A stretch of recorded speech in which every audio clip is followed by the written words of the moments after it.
Good morning friends, welcome to the prelims booster session. आज का पहला टॉपिक है over crowded prisons in India. ये टॉपिक आपके गवर्नेंस के लिए इंपॉर्टेंट है। तो इंडिया का जो प्रिजन सिस्टम है वो कुछ चैलेंजेस फेस कर रहा है और ओवर क्राउडिंग उसमें एक बहुत बड़ा चैलेंज है। तो एक रीसेंट रिपोर्ट आई है सुप्रीम कोर्ट के centre for research and planning की, जिसमें प्रपोज किया गया है कि इलेक्ट्रॉनिक डिवाइसेस का यूज़ किया जाना चाहिए, इलेक्ट्रॉनिक ट्रैकिंग डिवाइसेस का, ताकि इस इशू को एड्रेस किया जा सके। तो इंडिया की जो प्रिजन्स हैं उसमें लगभग 131% ऑक्यूपेंसी रेट है, जिसमें अंडर ट्रायल जो प्रिजनर्स हैं वो 75.7% जो है टोटल इनमेट पॉपुलेशन को कॉन्स्टिट्यूट करते हैं। तो इस रिपोर्ट में जो है प्रेसिडेंट ऑफ इंडिया ने रिपोर्ट रिलीज़ की है। इसमें कहा गया है कि एक फेज्ड इम्प्लीमेंटेशन होनी चाहिए इलेक्ट्रॉनिक मॉनिटरिंग की, और टारगेट ग्रुप जो है लो से मॉडरेट रिस्क जो अंडर ट्रायल प्रिजनर्स हैं उनको इनिशियली हम जो है वो ये ट्रैकिंग डिवाइसेस लगा सकते हैं। और कहा गया धीरे धीरे फिर हम असेस करेंगे कि उनकी कम्युनिटी रेडीनेस कितनी है और क्या फिजिबिलिटी है इलेक्ट्रॉनिक ट्रैकिंग की, फिर उसके हिसाब से हम उनको जो है सोसाइटी में भेज सकेंगे। तो ऐसा नहीं है कि इंडिया में ही ये प्रपोज किया गया है। कई कंट्रीज़ खासकर US, UK, Canada, Malaysia, Australia already ये इलेक्ट्रॉनिक ट्रैकिंग करती हैं, ताकि प्रिजन से जो है अंडर ट्रायल्स को बाहर निकाला जा सके और उनको ट्रैक करके उनको अ, उनकी जो क्राइम की ससेप्टिबिलिटी है उसको भी कम किया जा सके। तो कोर्ट्स जो हैं वो लोकेशन ट्रैकिंग एक बेल कंडीशन भी बना रही हैं आजकल कुछ केसेस में। और लेकिन इस पर क्लियर गाइडलाइंस देने की ज़रूरत है ताकि सिक्योरिटी और प्रिवेसी में बैलेंस बन सके। ठीक है। तो बेनिफिट्स क्या हैं इसके? एक तो इनमेट नंबर्स जो है वो रिड्यूस होंगे। ठीक है। फिर फैमिली कांटेक्ट जो है वो इम्प्रूव होगा, मेंटल हेल्थ बेनिफिट्स मिलेंगे, स्ट्रेस जो है वो रिड्यूस हो जाएगा, आइसोलेशन से जो है वो कम हो जाएंगे या पीछे हो जाएंगे अंडर ट्रायल्स। कब हमारे खर्चे बचेंगे, अदरवाइज हमें प्रेजेंट में उन्हें मेंटेन करना पड़ता है। गुड कंडक्ट एनकरेज होगा। ठीक है। तो लेकिन इसका जो है वो चैलेंजेस भी हैं। इसका मिसयूज़ हो सकता है, सिविल लिबर्टीज़ पर इसके जो है वो बैड इम्पैक्ट आ सकता है। ऑपरेशनल चैलेंजेस भी हैं इक्विटेबल इम्प्लीमेंटेशन करने में। ठीक है। इसलिए क्लियर गाइडलाइंस जो हैं और स्ट्रिक्ट सेफगार्ड्स होना बहुत ज़रूरी है। नेक्स्ट हम टॉपिक देखते हैं यूनिफाइड कॉम्प्लेक्स रेडियो एंटेना। ये टॉपिक इंटरनेशनल रिलेशंस और डिफेंस दोनों के लिए या सिक्योरिटी दोनों के लिए इंपॉर्टेंट है। तो इंडिया और जापान ने एक मेमोरेंडम ऑफ इम्प्लीमेंटेशन साइन किया है को डेवलपमेंट के लिए यूनिकॉर्न की। यूनिकॉर्न क्या है? यूनिफाइड कॉम्प्लेक्स रेडियो एंटेना, जो कि इंडियन नेवी शिप्स पर डिप्लॉय किया जाएगा। इंडिया का पहला मिलिट्री टेक्नोलॉजी ट्रांसफ़र पैक्ट है ये जापान के साथ। और state of the art integrated antenna system होते हैं यूनिकॉर्न, जो कम्युनिकेशन सिस्टम्स के साथ इंटीग्रेट किए जाते हैं ताकि स्टेल्थ कैरेक्टरिस्टिक्स जो हैं शिप्स की वो इम्प्रूव हो सके। इसको डेवलप किया गया है जॉइंटली 3 कंपनीज द्वारा, और ये करंटली फिटेड है मोगामी क्लास फ्रिगेट्स पर जापान की मैरीटाइम सेल्फ डिफेंस फोर्सेस जो ऑपरेट करती हैं। कन्वेंशनल मैथ्स के अनलाइक यूनिकॉर्न जो है वो कंसोलिडेट करते हैं कई तरह के एंटीना, और ये अटैच होते हैं मल्टीपल पॉइंट्स के साथ एक सिंगल रडार डोम के, और उनको हम रडॉम कहते हैं। इस इनोवेशन से सिग्निफिकेंटली रिड्यूस होती है cross section of naval platforms. उसकी वजह से स्टेल्थ कैरेक्टरिस्टिक्स इंप्रूव होते हैं, और ये इंप्रूव करते हैं मैक्सिमम डिटेक्शन भी डिस्टेंस ऑफ रेडियो वेव्स की जो एमिट की जा रही हैं फ्रॉम आउटसाइड। ओके। नेक्स्ट हम टॉपिक देखते हैं नेशनल प्रेस डे। टॉपिक आपके गवर्नेंस के लिए और सोशल इश्यूज दोनों के लिए इंपॉर्टेंट है। प्रेस काउंसिल ऑफ इंडिया ने नेशनल प्रेस डे जो है वो रिसेंटली सेलिब्रेट किया है। तो प्रेस काउंसिल ऑफ इंडिया एक statutory autonomous quasi judicial body है जो कि एक वॉचडॉग की तरह काम करती है प्रेस के लिए। ये प्रोटेक्ट करती है प्रेस को एक्सटर्नल इन्फ्लुएंसेस से और गवर्नमेंट इंटरफेरेंस से, प्रमोट करती है एथिकल जर्नलिज्म को, और इन्वेस्टिगेट करती है complaint against and by the press, advice करती है गवर्नमेंट को on matters affecting media freedom और डेवलपमेंट। तो इसके जो चेयरपर्सन है वो रिटायर्ड सुप्रीम कोर्ट जज होते हैं जो कि अपॉइंट किए जाते हैं एक कमेटी द्वारा, स्पीकर ऑफ लोकसभा के, चेयरमैन ऑफ राज्यसभा के, और एक पर्सन जो कि इलेक्टेड होता है by members of the council. तो इसके जो मेंबर्स होते हैं वो representatives of newspapers, media organisations और पब्लिक होती हैं। और इसकी पावर क्या है कि ये समन कर सकती है पार्टीज़ को, डिमांड कर सकती है एविडेंस को, रिकमेंडेशन देती है गवर्नमेंट को पॉलिसी मैटर्स पर, इशू करती है गाइडलाइंस एथिकल जर्नलिस्टिक प्रैक्टिसेस को मेंटेन करने के लिए। ठीक है।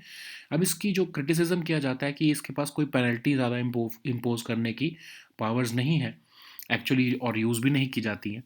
और इसका जो अभी तक जुरिस्डिक्शन है वो सिर्फ प्रिंट मीडिया पर है, तो डिजिटल मीडिया इस पर रेगुलेट नहीं किया जाता इसके द्वारा। ओके। नेक्स्ट हम टॉपिक देखते हैं जीवन प्रमाण। ये टॉपिक आपके गवर्नेंस और सोशल इश्यूज दोनों के लिए इंपॉर्टेंट है। तो पेंशनर्स जो है उनको हर साल नवंबर में अपना लाइफ सर्टिफिकेट देना होता है कि वो भी ज़िंदा हैं, ताकि उनको पेंशन मिलती रहे। तो 2014 से लेकिन जो है डिजिटल लाइफ सर्टिफिकेट्स दिए जा रहे हैं जीवन प्रमाण सिस्टम के अंदर, जिसमें ऑनलाइन सबमिट किया जाता है उनको अपना लाइफ प्रूफ। उन्हें बैंक या पोस्ट ऑफिस जाने की ज़रूरत नहीं पड़ती है। तो जीवन प्रमाण एक डिजिटल लाइफ सर्टिफिकेट है, 2014 से इसको इम्प्लीमेंट किया गया है ताकि फिजिकल विजिट ना करनी पड़े पेंशन डिसबर्सिंग अथॉरिटीज़ के पास। मिनिस्ट्री ऑफ पर्सोनल का ये इनिशिएटिव है। इसमें लाइफ सर्टिफिकेट्स कहीं से भी सबमिट किए जा सकते हैं, डायरेक्टली सेंड किए जा सकते हैं पेंशन डिसबर्सिंग अथॉरिटीज़ को एक डिजिटल प्लेटफॉर्म के थ्रू। तो इसका चैलेंजेस ये हैं कि लिमिटेड एक्सेस है इसका। पेंशनर्स जो कि खासकर रूरल और रिमोट एरियाज़ में रह रहे हैं उनको डिफ़िकल्टी होती है इससे। बायोमेट्रिक ऑथेंटिकेशन कई बार फेल हो जाता है due to age related issues, ठीक है, जैसे फेडेड फिंगरप्रिंट्स। अब 31 मार्च 2024 तक अगर हम देखें तो 64.88 लाख सेंट्रल गवर्नमेंट पेंशनर्स हैं, और 1.47 करोड़ सर्टिफिकेट्स ऑलरेडी जनरेट हो चुके हैं 45.56 लाख सेंट्रल गवर्नमेंट पेंशनर्स के लिए। ओके, तो इसमें जो है आधार का यूज़ किया जाता है बायोमेट्रिक ऑथेंटिकेशन के लिए, और 2021 से फेस ऑथेंटिकेशन का भी इस्तेमाल किया जा रहा है एज एन ऑल्टरनेटिव। और डिजिटल लाइफ सर्टिफिकेट इशू करने के लिए पेंशनर्स को एक लिंक्ड आधार, मोबाइल नंबर और आधार रजिस्ट्रेशन होनी चाहिए पेंशन डिसबर्सिंग अथॉरिटी के साथ। कैंप्स भी होल्ड किए जा रहे हैं 800 सिटीज़ में, ताकि लोगों को इसके बारे में जो है वो अवेयरनेस जनरेट की जा सके। सिर्फ पहले 11 दिन में ही कैंपेन के 31% से ज़्यादा पेंशनर्स ने फेस ऑथेंटिकेशन को ऑप्ट किया है। ओके, नेक्स्ट हम टॉपिक देखते हैं AI एनेबल्ड ई तारंग टूरिज्म। ये टॉपिक आप इम्पॉर्टेंट है आपके सिक्योरिटी के लिए। तो रिसेंटली मिनिस्ट्री ऑफ डिफेंस ने AI एनेबल्ड ई तारंग सिस्टम को लॉन्च किया है, जो कि एक यूनिक सॉफ्टवेयर है जिसको Bhaskaracharya national institute for space applications and geo informatics के साथ मिलकर डेवलप किया गया है, ताकि इंटरफेरेंस फ्री ऑपरेशन हो सके डिफेंस इक्विपमेंट का। क्योंकि इसमें क्या होता है कि ये इनेबल करता है ऑटोमेटेड एफिशिएंट प्लानिंग और मैनेजमेंट ऑफ डिफेंस स्पेक्ट्रम, ताकि जो है न्यूअर टेक्नोलॉजीज़ को हायर फ्रीक्वेंसी बैंड्स में डेवलप और सपोर्ट दोनों किया जा सके। तो ये भास्कराचार्य नेशनल इंस्टीट्यूट क्या है? ऑटोनॉमस साइंटिफिक सोसाइटी है मिनिस्ट्री ऑफ इलेक्ट्रॉनिक्स की। 3 मेन डोमेन्स में काम करती है ये: सैटेलाइट कम्युनिकेशन, जियो इन्फॉर्मेटिक्स और जियो स्पेशल टेक्नोलॉजी। ओके, नेक्स्ट हम टॉपिक देखते हैं एशिया पैसिफिक इकोनॉमिक कोऑपरेशन। ये टॉपिक आपके इंटरनेशनल रिलेशंस के लिए इंपॉर्टेंट है। तो यूएस प्रेसिडेंट जो बाइडन और चाइनीज़ प्रेसिडेंट जी जिनपिंग जो है रिसेंटली उन्होंने वार्न किया है टर्बुलेंट टाइम्स के लिए एशिया पैसिफिक इकोनॉमिक समिट की मीटिंग में लीमा में। ओके, तो एशिया पैसिफिक इकोनॉमिक कोऑपरेशन जो है एक रीजनल इकोनॉमिक फोरम है जिसको एस्टैब्लिश किया गया था 1989 में। पर्पज़ इसका था कि फ्री ट्रेड और इन्वेस्टमेंट प्रमोट की जा सके, गुड्स सर्विसेज इन्वेस्टमेंट्स और पीपल जो है वो इजीली मूव अक्रॉस हो सके बॉर्डर्स। अब इसमें मेंबर्स जो हैं वो फैसिलिटेट करते हैं faster custom procedures, favourable business climate देते हैं, रेगुलेशंस और स्टैंडर्ड्स अक्रॉस द रीजन को जो है वो अलाइन करते हैं। तो बेसिकली इसमें बैरियर्स टू ट्रेड को रिड्यूस करने का प्लान रहता है। हाँ, इसके 21 मेंबर्स हैं। हर मेंबर कंट्री एक तरह से इकॉनमी है। एपेक जो है वो annually APEC economic leaders meeting भी जो है होल्ड करती है, और डिसीजन जो होते हैं इसमें वो कंसेंसस पर लिए जाते हैं। ठीक है, इसका जो सेक्रेटरीट है वो सिंगापुर में लोकेटेड है। ओके, नेक्स्ट हम टॉपिक देखते हैं पेयर इनिशिएटिव। ये टॉपिक आपके साइंस एंड टेक के लिए इंपॉर्टेंट है। तो सेंट्रल गवर्नमेंट ने रिसेंटली एक इनिशिएटिव लॉन्च किया है जिसका नाम है partnerships for accelerated innovation and research, ताकि सपोर्ट की जा सके रिसर्च इन यूनिवर्सिटीज़। ओके, तो partners for accelerated innovation and research initiative है अनुसंधान नेशनल रिसर्च फाउंडेशन का, ताकि स्टिमुलेट हो सके साइंटिफिक इनोवेशन इंस्टीट्यूशंस के में लिमिटेड रिसर्च जिनकी कैपेबिलिटीज़ हैं, इंटरनेशनली कॉम्पिटेटिव रिसर्च जो है वो सपोर्ट की जा सके।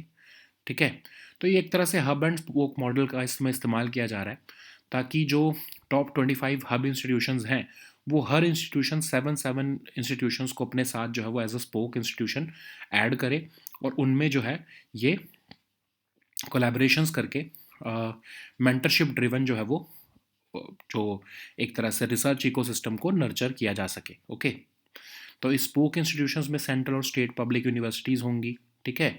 और जो हब इंस्टीट्यूशंस हैं, जो टॉप 25, वो आपके NIRF के ओवरऑल रैंकिंग में सबसे टॉप के जो है इंस्टीट्यूशंस होने वाले हैं। ओके, तो अनुसंधान नेशनल रिसर्च फाउंडेशन का ही ये एक इनिशिएटिव है। तो अब हम देखते हैं अनुसंधान नेशनल रिसर्च फाउंडेशन क्या है। तो इसको 2023 के एक्ट के थ्रू बनाया गया ताकि प्रमोट की जा सके R&D, culture of research and innovation लाया जा सके कंट्री में। तो ये एक एपेक्स बॉडी है, ये हाई लेवल स्ट्रेटेजिक डायरेक्शन देती है साइंटिफिक रिसर्च को हमारी कंट्री में। ओके, नेक्स्ट हम टॉपिक देखते हैं एक्सरसाइज पूर्वी प्रहार। ये टॉपिक आपके सिक्योरिटी के लिए इंपॉर्टेंट है। तो इंडियन आर्मी जो है वो एक high intensity tri service exercise पूर्वी प्रहार forward areas of Arunachal Pradesh में कंडक्ट कर रही है। तो ये कॉम्बैट इफेक्टिवनेस जो है आर्मी, नेवी और एयरफोर्स की होन करना चाहती है ये एक्सरसाइज। और इसमें इनोवेटिव टेक्नोलॉजीज जो कि फ्यूचर ऑफ मिलिट्री ऑपरेशंस को शेप कर रहे हैं, उसको इंटीग्रेट किया गया है। ओके, नेक्स्ट हम टॉपिक देखते हैं बोडोलैंड महोत्सव। टॉपिक आर्ट एंड कल्चर के लिए इंपॉर्टेंट है। तो पीएम मोदी ने रिसेंटली फर्स्ट बोडोलैंड महोत्सव न्यू दिल्ली में इनॉग्रेट किया है, जो कि एक मेगा इवेंट है लैंग्वेज, लिटरेचर और कल्चर को के ऊपर वाइब्रेंट बोडो सोसाइटी के। थीम जो है वो इसका है peace and harmony for prosperous Bharat. तो इसमें जो है richness and of cultural and linguistic heritage जो है कैपिटलाइज की जा रही है बोडोलैंड की। तो इसमें जो है रिमार्केबल जो जर्नी रही है रिकवरी और रिसिलियंस की बोडो पीस गॉड के टाइम से, उसको भी जो है वो सेलिब्रेट किया जा रहा है। तो बोडो ट्राइब इनहेबिट करती है असम को, और ये बिलोंग करती है इंडो मंगोलॉइड्स और इंडो तिब्बतन जो है वो ट्राइब्स को। और जो बोडोज या बोरोज हैं वो ब्रह्मपुत्रा वैली में जो है वो लोकेटेड है। ओके, नेक्स्ट हम टॉपिक देखते हैं बराक रिवर। टॉपिक एनवायरनमेंट के लिए इंपॉर्टेंट है। 3 बॉडीज़ डिस्कवर की गई हैं मणिपुर के बराक रिवर में। कहा जा रहा है कि जो 6 पीपल डिस्प्लेस हुए थे उनमें से ये 3 लोगों की बॉडी है। तो Barak river second largest river है नॉर्थ ईस्ट इंडिया की आफ्टर ब्रह्मपुत्र। तो ये रिवर रन होती है थ्रू मणिपुर, नागालैंड, मिजोरम और असम और बांग्लादेश में। राइज होती है मणिपुर हिल्स से और लगभग 900 किलोमीटर की लेंथ जो है ये कवर करती है। तो ये गंगा ब्रह्मपुत्रा मेघना बेसिन जो है उसका ही पार्ट है। और 1/3 of the land of area जो इंडियन यूनियन का है वो ये गंगा ब्रह्मपुत्रा मेघना बेसिन कवर करता है। Okay, so now let us see all these topics in English.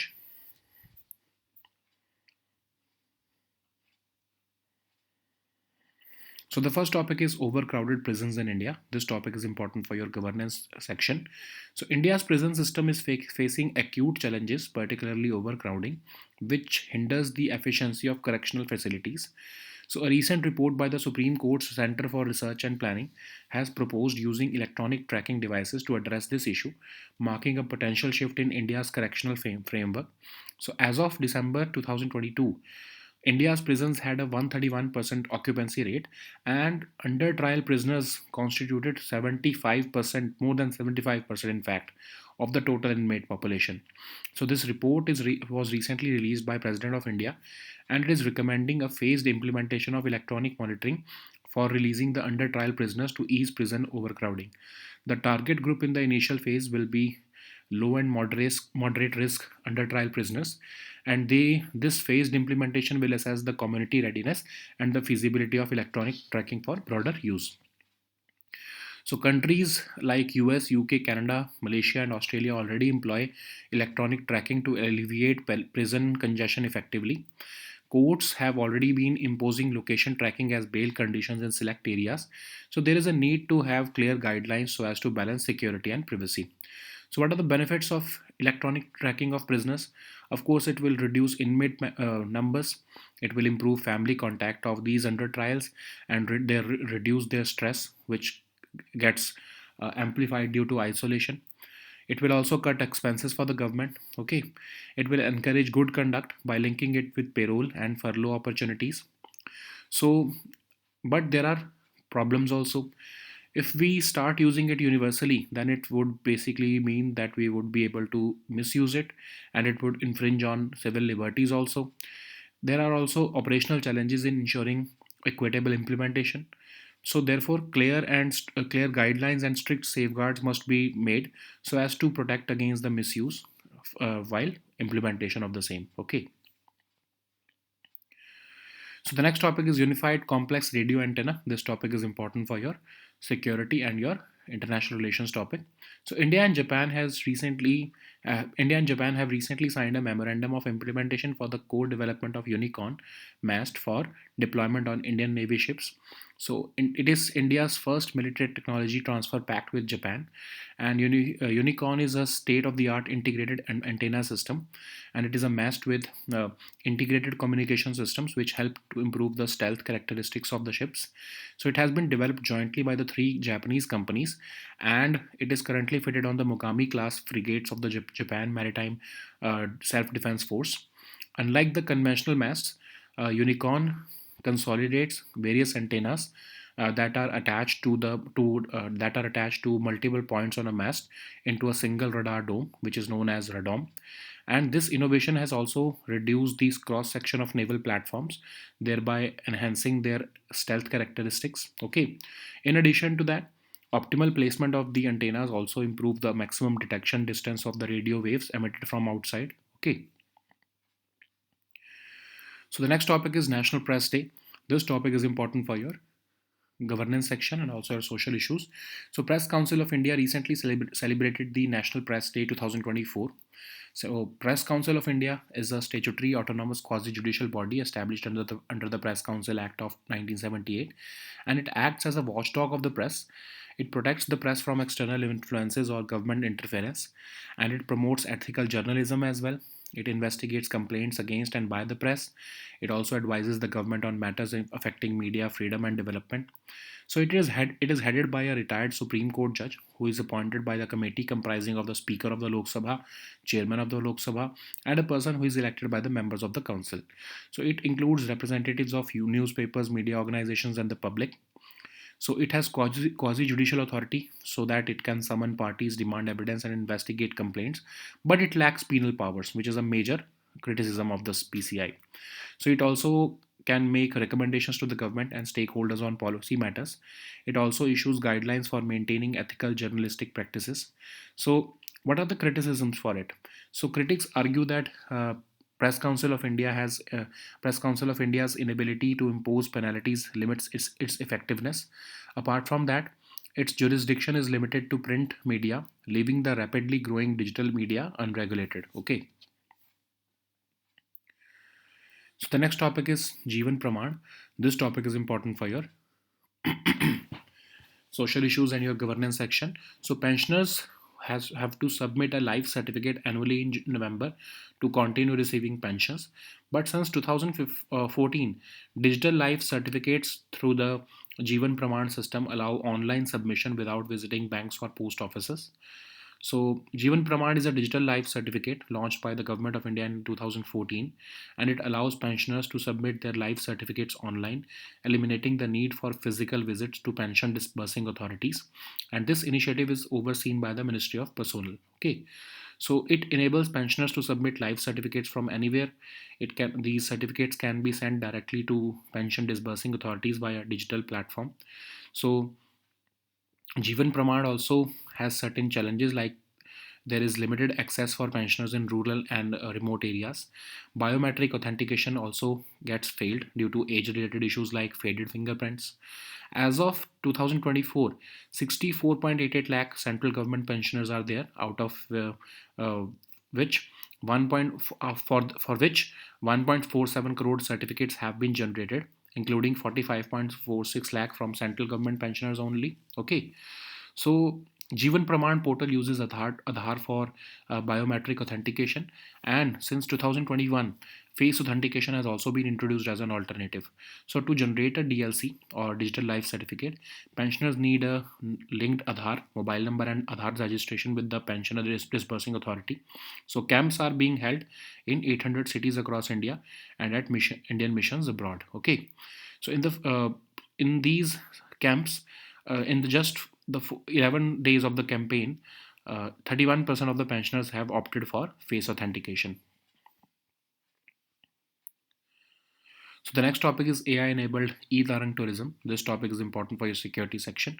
So recently, Ministry of Defense has launched this AI-enabled e-Tarang system, which is a unique software developed in collaboration with Bhaskaracharya National Institute for Space Applications and Geoinformatics, so which will improve planning for the interference-free operation of defense equipment during both wartime and peacetime.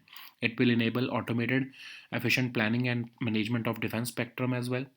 So what is BISAG? BISAG is Autonomous Scientific Society of Ministry of Electronics, and it has three main domain areas: satellite communication, geoinformatics, and geospatial technology. Okay.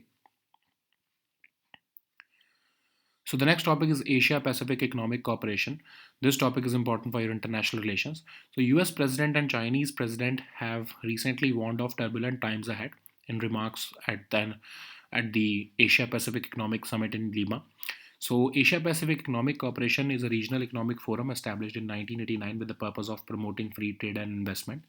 It ensures that goods, services, investments, and people move easily across borders. So, members also facilitate this trade through the faster custom procedures at borders, more favorable business climate behind the border, and aligning regulations and standards across the region. Okay, APEC has also contributed to the reduction of barriers to trade. It has 21 members. Each member is considered as an economy, and they hold annually the APEC Economic Leaders Meeting as well. Okay, decisions in APEC are reached by consensus, and APEC's activities are coordinated by the APEC Secretariat, which is located in Singapore. Okay.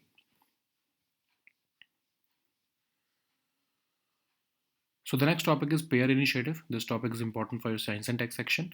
So central government has recently launched the initiative called Partnerships for Accelerated Innovation and Research to support research in universities.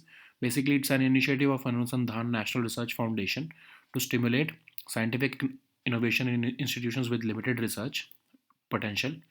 So it supports internationally competitive research with substantial impact and outcome. So how it will be done? So the research will be cultivated in the central and state public universities by fostering collaboration with top tier institutions.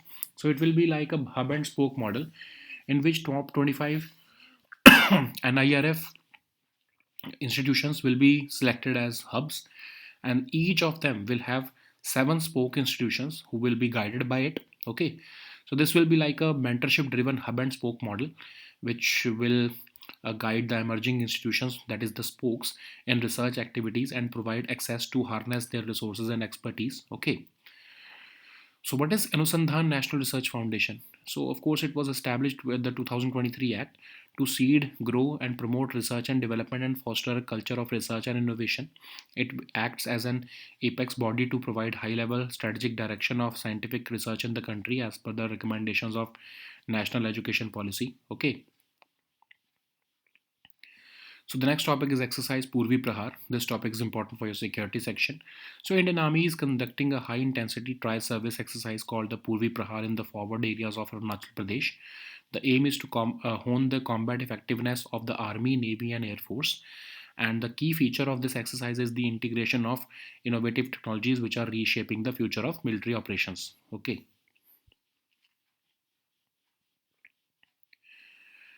So the next topic is Bodoland Mahotsav. This topic is important for your art and culture section. Recently, PM Modi inaugurated the first Bodoland Mahotsav in New Delhi, which is a mega event on language, literature, and culture to sustain peace and build a vibrant Bodo society. The theme of the Mahotsav is Peace and Harmony for Prosperous Bharat, and the aim is to capitalize on the richness of cultural and linguistic heritage, ecological biodiversity, and touristic potential of Bodoland. It is also about celebrating the remarkable journey of recovery and resilience ever since the signing of the Bodo Peace Accord in 2020. Okay, so what is Bodo tribe? They are the earliest known ethnic group to inhabit Assam, and their distinctive culture and linguistic traits belong to the Mongoloid stock of Indo-Mongolides or Indo-Tibetans. So these Bodos or Boros of they reside in the Brahmaputra Valley, and they are known as Mechis in Lower Assam, West Bengal, and Nepal. So the next topic is Barak River. This topic is important for environment section. Three bodies have been recently discovered in Manipur's Barak River, which are feared to be connected to the disappearance of six people from a displacement camp. Barak River is the second largest river in northeast India after Brahmaputra, and this river runs through Manipur, Nagaland, Mizoram, and Assam in India and Bangladesh. It rises from the Manipur Hills south of Mao in the Senapati district of Manipur, and then it flows along the Nagaland Manipur border. It enters Bangladesh, where it is known by the name of Surma and Kushiara, and later called the Meghna, before receiving the combined flow of Ganga and Brahmaputra. Of course, after it falls into the Bay of Bengal. So this has a length of about 900 kilometer, out of which 564 kilometer falls in India. And so it is this combined or the composite Ganga Brahmaputra Meghna basin covers nearly one third of the land area of the Indian Union. Okay, so these were our topics for today. We'll meet next time with new topics. Until then, goodbye and take care.